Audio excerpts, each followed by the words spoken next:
So, Mr. Presiding Officer, Counsel for the Defense, position po ba ng depensa na pwedeng palampasin ng alleged grave threats kung may masasabing lehitimong dahilan para magbanta?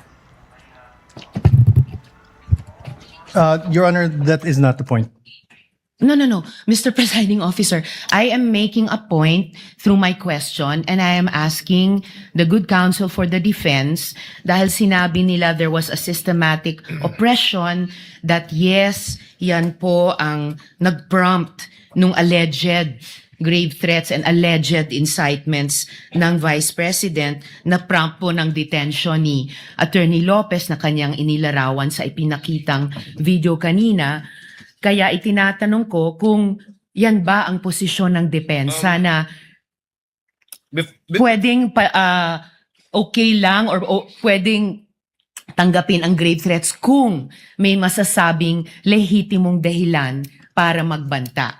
Yes, Your Honor. Before counsel Yes, for Mr. Presiding responded answers, although he already answered in the affirmative, Your Honor, I was just referring to we before. would like to remind the senator judges to be cautious in making counsels for either party make conclusions of law and fact. Instead of presenting evidence through a witness they will present or through direct, cross, redirect, or recross. Because if he answers Senator Judge Ontiveros, that would effectively place on record a conclusion of fact and law, not drawn from a witness, which they can very well do so during their closing remarks.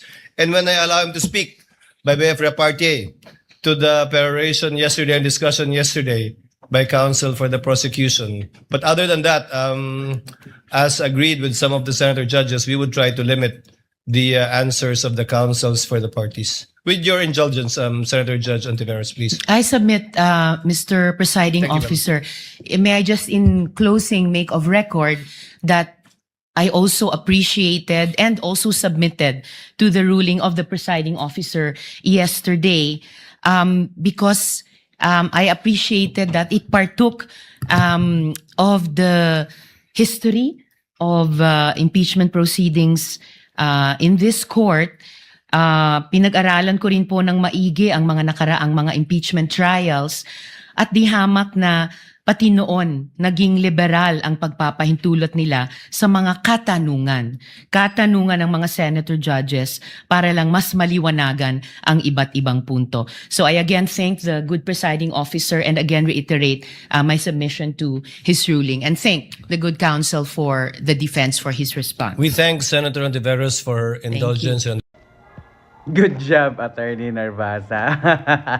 Ano ba kasi tong si Madam Risa? Ano ba yan? Maling index card yata yung nakuha mo. Ano ba kasi yung tanong mo? But